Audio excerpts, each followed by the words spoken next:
Hello, hello, hello. Let's build a motor. Let's build an engine. Engine's the right term. Let's build an engine.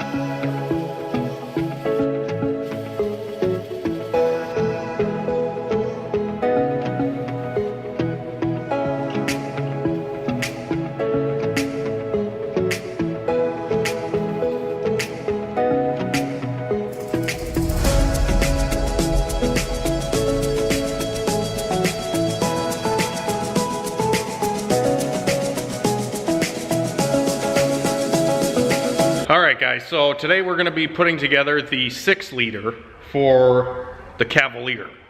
Now, you guys know that we got the Cavalier for a good price. It's kind of just going to be a mess around with car. Not doing anything too super serious with it. But I did want to put a good healthy LS in it. And, you know, possibilities will kind of be endless from here once we have a good power plant to start with.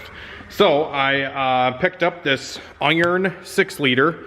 I believe this was from like a work van. I think it was from like an 06 work van. I always try to get the engines from like 05 to 07 with the rear cam sensor still, 24 tooth reluctor. I just like using those motors. They just seem to work good, those engines. But yeah, so I took it to the machine shop. We got it all cleaned up because this thing was a sludge puppy. And now it's freaking brand new. Looks awesome. So I did get new cam bearings installed at the machine shop. And then, yeah, he just kind of cleaned it up for me. Really nothing too special with it. Just kind of dropped off a lot of the parts and had them cleaned up. I want to get a hot tank eventually because I actually just got rid of a parts washer that I never really used. It was actually sitting in the corner of the shop back there. And I think I used it like one time. It just doesn't work for doing big parts and big engine stuff and whatever. And I have a ton of LS engines over there that I would like to maybe put together a couple of them and maybe sell them because I can do these engines for, you know, somewhere around like $700-800 in parts, and then maybe sell them for, who knows, double that, try to make some money kind of thing. You know, kind of have a turnkey, gone through, ready to go engine. But anyways, like I said, I take a lot of my stuff up to the machine shop to get it hot tanked and cleaned off. So he does a good job, obviously cleaning up all the parts. So we're gonna be just reusing all the stock stuff on the 6-liter. It was a good engine to start with. I probably could have just threw it in the car, but I wanted to clean out all the sludge and grime and pickup tube. As you can see, the pickup tube now looks like freaking brand new. So the pickup tube looks awesome. Like my windage tray looks brand new. The crank we did a polish on it and chamfer like we do on all the stuff. The oil pan looks brand new. I mean, it's just awesome to have one of them parts washers, the hot tank style parts washer, something that gets hot, and you can use, it gets all the grime and stuff off these engines. I mean, this thing had frickin' stuff just scaling off of it everywhere. I mean, just take a big wire wheel to the whole thing. Honestly, like that's all my machinist does a lot of times is just take big old freaking wire wheel that's on a huge grinder and just go to town on this thing and just clean up all the surfaces. He pulls out all the oil galley plugs and blows them out and makes sure they're clean. We didn't really do a deck on the block just because we don't really need to. I don't think we're going to be doing like 1,000 horsepower build with this or anything. For now, it's just going to be naturally aspirated. But yeah, so we didn't do a deck on this. We could have, but I think it'll be fine. Honestly, these iron engines don't really have issues with the deck surface too much. But if it's going to be like a super high performance, you know, high boost situation, I always recommend you deck the block too. But yeah, so anyways, that's pretty much it for this thing. Got a ton of parts over here. We got new head gaskets from Mal. These are the gaskets that we're running on the black car's engine. The crank, obviously, we got a set of great 62 heads that I had cleaned up. We have a set of Tick dual valve springs installed with the factory valves. I just did a valve job on it, nothing too crazy, and then resurfaced the cylinder heads here as well. And like I said, just kind of basic cleanup is really all we did here.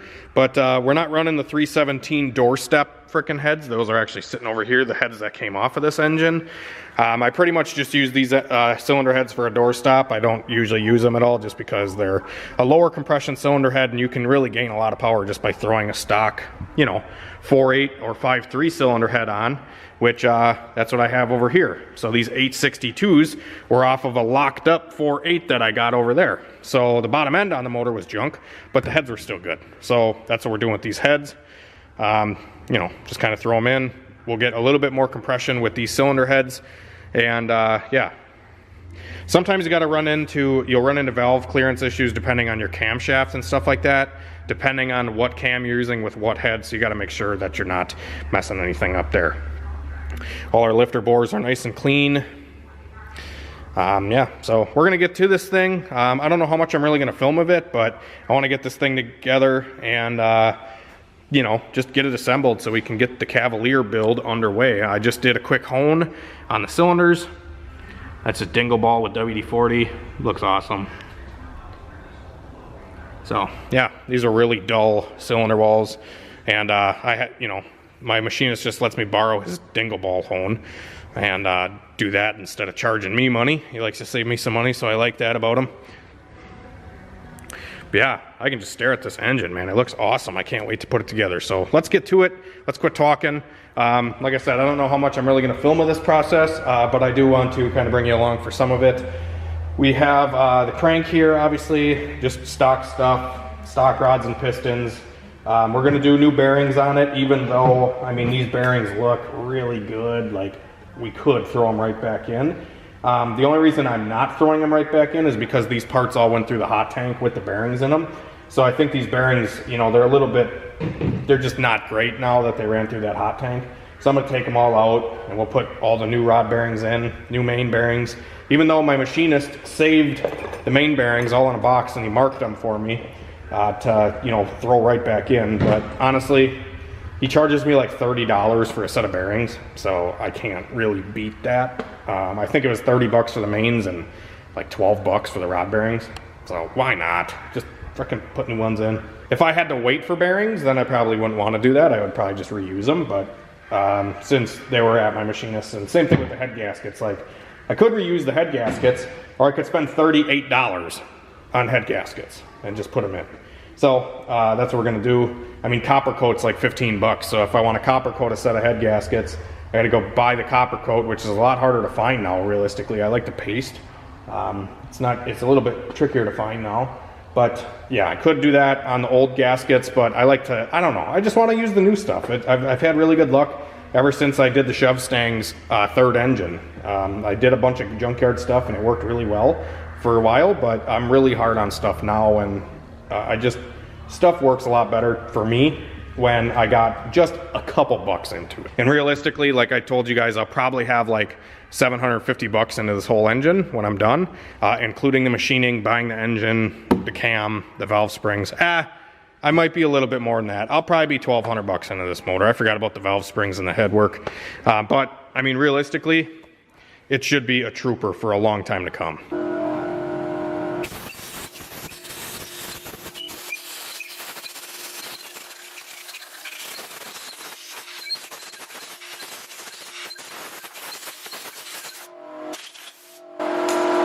Yum!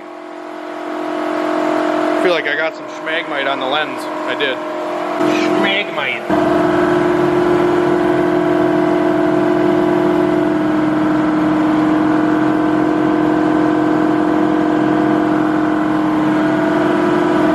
Alright, so after we did a hone job, I just kind of did a quick little brake clean of the whole thing and gave it a blow job through all the holes.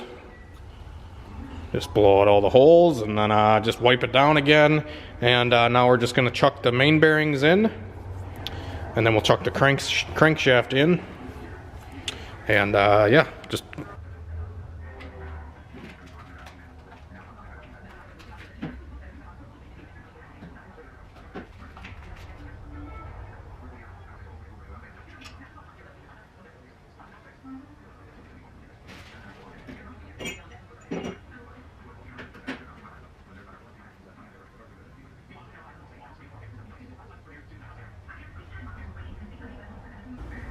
There we go, we got the crankshaft in, and now we're gonna lube up the top of the crank on the main journals, just put some goop on them, install the bearings onto the main caps, and then get the crank all buttoned up, and we can put some rods and pistons in right away.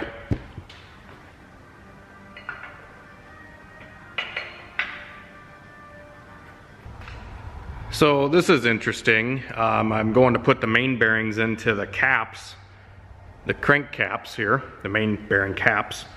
These, number 1 and 5 cap, you can put the bearing in either way because there's 2 tangs. So there's a tang on this side. So you can see there's a tang right there, and there's a tang on this side.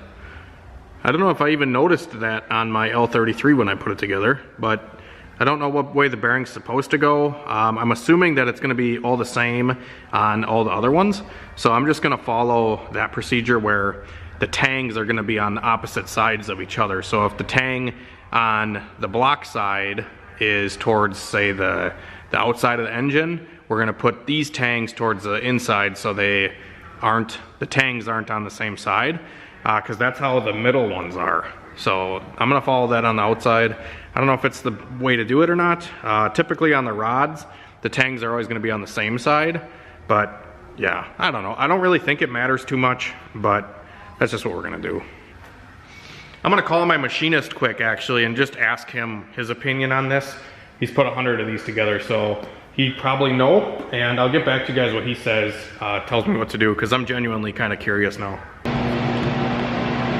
All right guys, so I just talked to my machinist and he pretty much told me it doesn't matter. You can put it in either way. I'm going to face the number 1 and 5 cap. The bearing tang is gonna be on the same side on 1 and 5, and then on the 4, 3, 2 caps, the centers here, the tangs are where they gotta be.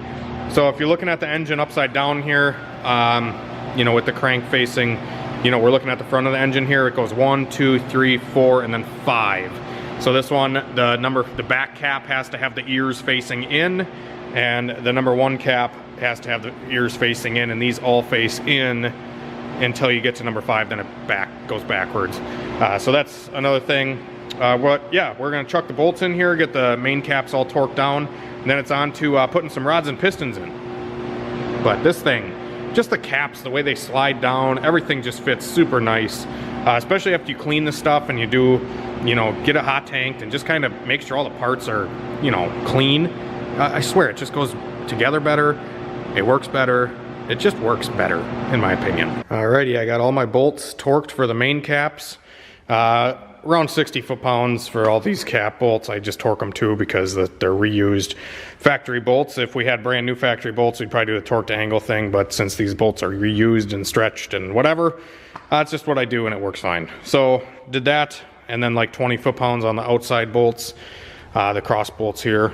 So yeah, and then we make sure that our crank spins nice and free, which it does. It spins great. Yeah, so now looking at the front of the engine, we're going to start doing some rods and pistons here. So we're going to put this cylinder at bottom dead center so the crank is as far towards the oil pan as possible. So when we put the rods and pistons in, we don't risk hitting the rod onto the crank. So we're going to do that, and yeah, we're going to get the rods and pistons ready to dunk into the hole. All right, guys, so I got most of the rods and pistons installed here already.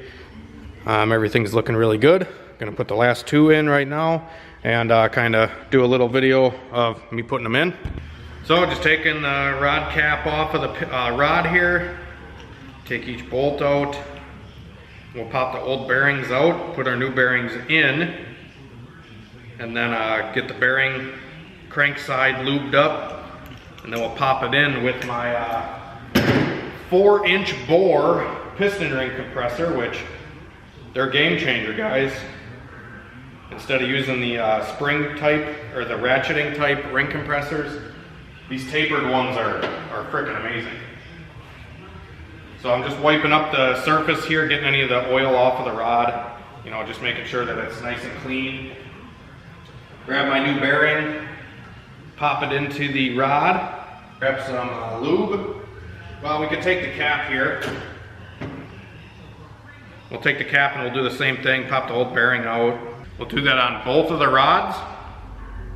And then I put one side in at a time and then go to the exact other side. So like when I do number 1 cylinder, I also do number 2. And when I do number 3 cylinder, I also do number 4. And I just put the caps on each side where they came from and pop them in. Then I'm making sure that my rings are 180 degrees apart as well. We'll put this piston over here because that'll be the one that goes on this side when the engine's flipped up, and then this one's gonna go over on this side Whatever system works for you, just keep the caps with the rods. That's the biggest thing. So now we'll flip the engine back over.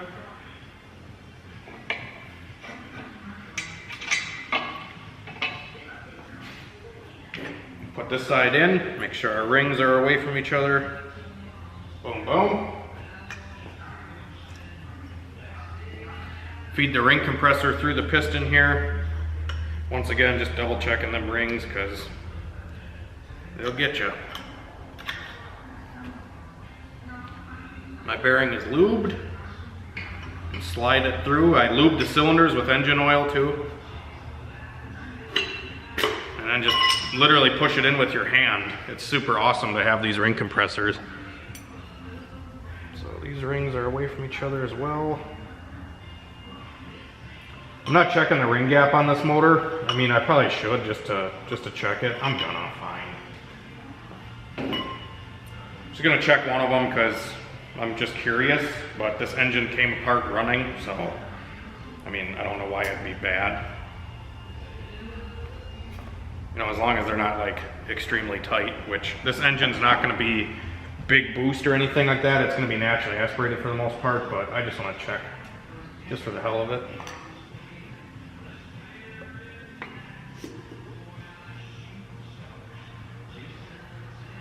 Looks like probably 16 or so. Yeah, 14 fits no problem. We'll try 25. Oh, 25 fits. They're good. And this is factory. I didn't even touch these rings. So, yeah, we're just not going to check any of the other ones. It's good. They're big. It's a high mileage 6-liter. Even though I have pulled out some high mileage engines and they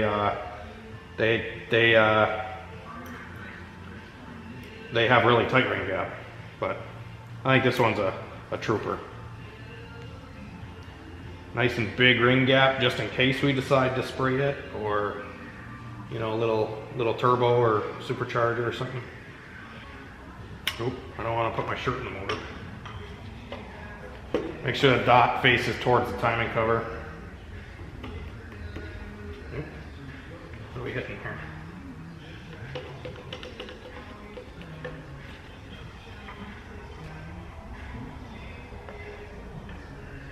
We were hitting the crank weight. There we go, done. Boom. So now we flip it over. Oop, other way.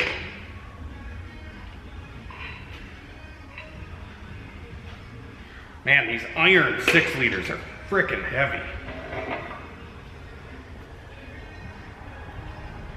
So here's this side, which is going to be this hole back here, one that was over here. So we'll just leave that right there, and then we'll push our rod up onto, we'll push both the rods up onto the crank here, making sure that the rod is straight, it's not crooked or anything like that. Boom, there's one. Make sure it's butted all the way to the cheek on the crank there. And we'll push this one up. That's why part of the reason I oil the cylinders, because you can push them with your hands and they fit really nice. So now we'll just line up the tangs on the bearings together. These rods are cracked from the factory, so they can only go on one rod in one way. So you'll definitely know, you'll look at the seams on the rods to make sure they're pretty much seamless. You shouldn't even barely even see a seam where the cap and the rod come together. But if you do see a seam, then you know something's not right. And I grab my little 3/8 impact. And I just give them a little walk through.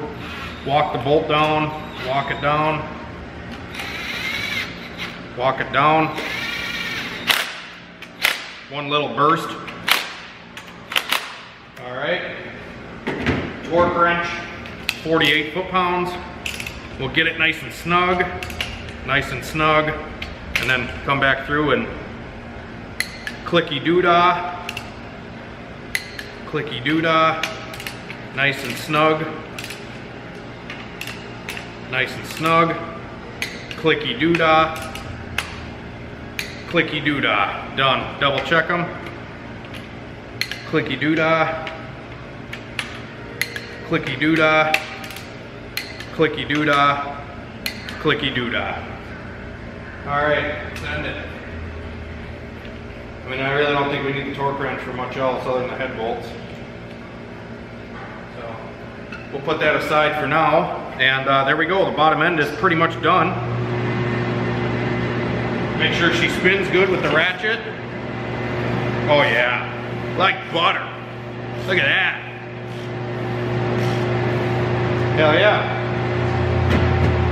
We'll flip her around.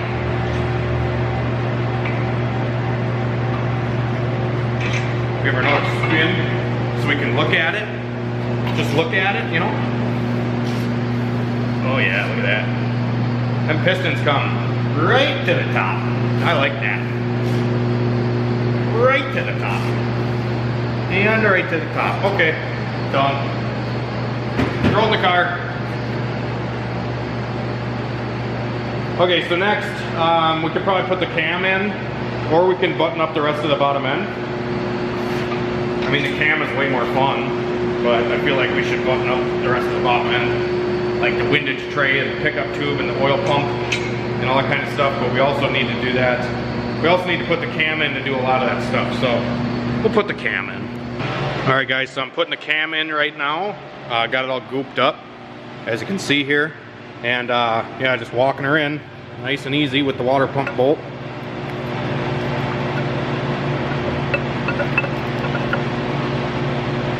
And then the last step, I'll have to undo the camera here and put it right here. Okay.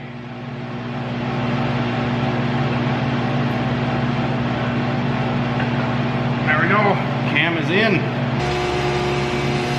We're gonna time it next. So we're gonna make sure that the crank is at TDC.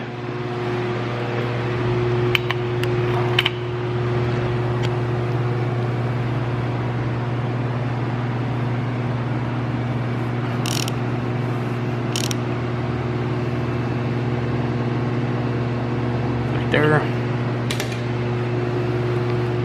So make sure that dot in the middle of the two bolts there, which is for the timing chain tensioner on some models, which I figured out from building the last motor and asking you guys, so thank you for that. And we'll use the best in the business timing chain here,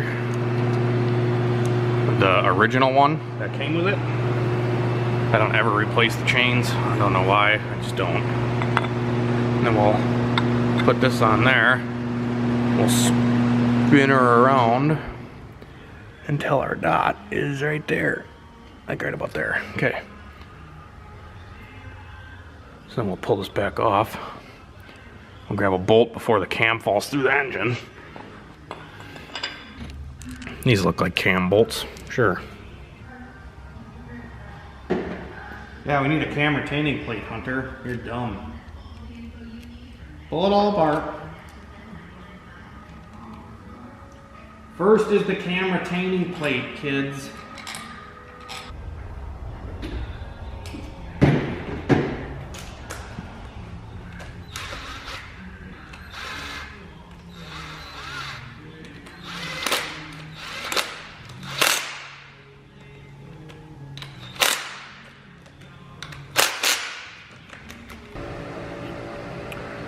Well, that escalated quickly.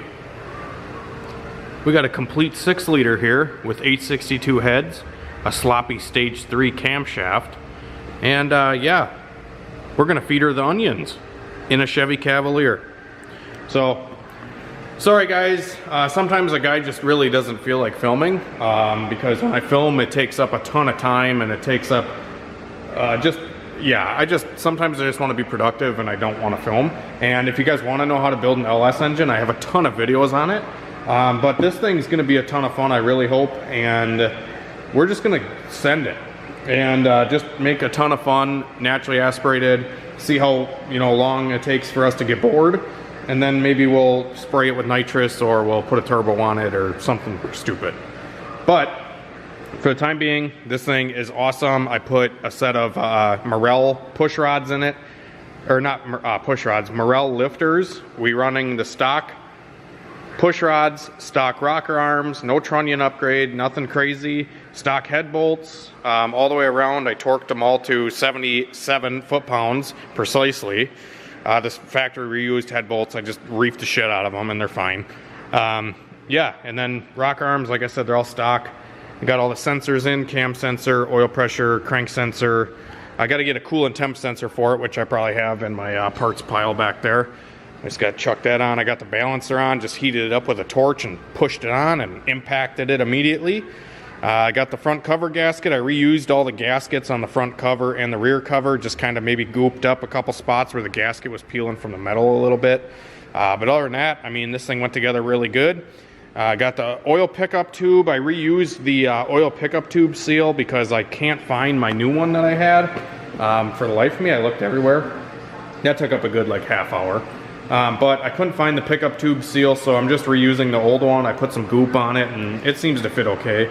I don't think it's going to be an issue. I know a lot of guys are like, oh, you got to replace the pickup tube seal because you're not going to have any oil pressure, but realistically they have like a half of a cam bearing left.